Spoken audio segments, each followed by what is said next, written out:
Yo voy haciendo las canciones de Balón Rojo, pero hoy, como está mi amigo Rogelio, que se tiene que ir prontito, me ha dicho, oye, canta las de Balón, cántalas un poquito antes, porque me tengo que ir, en fin, tiene sus historias.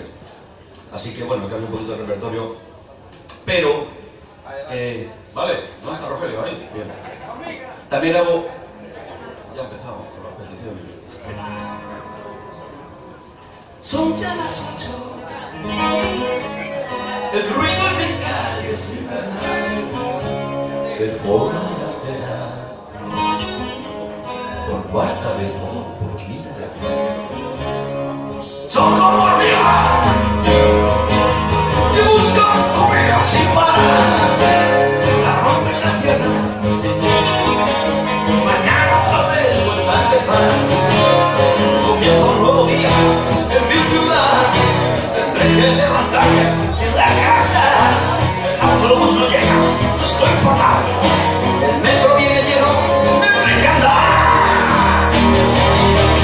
¡Cuando los gobernantes funcionan de un modo racional! ¡Adiós! Que se pasaron de vida en la universidad.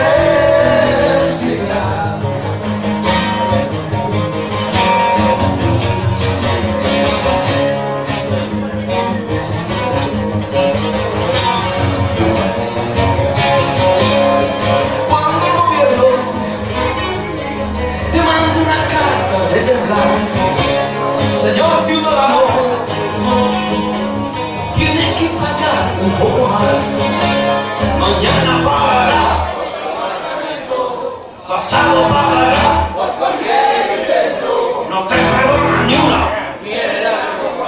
La fórmula para él siempre volcar.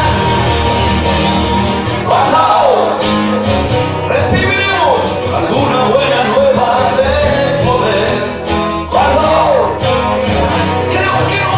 Pues desde siempre nos tocó perder.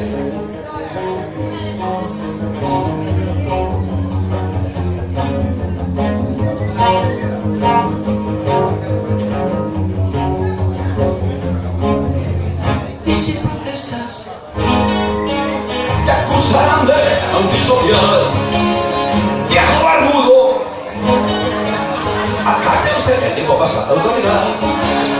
O de lo contrario, mañana lo vamos a desociar.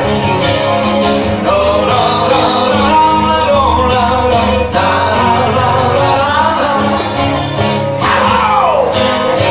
Recibiremos alguna buena nueva de poder. Cuando creo que nunca, pues desde siempre nos tocó.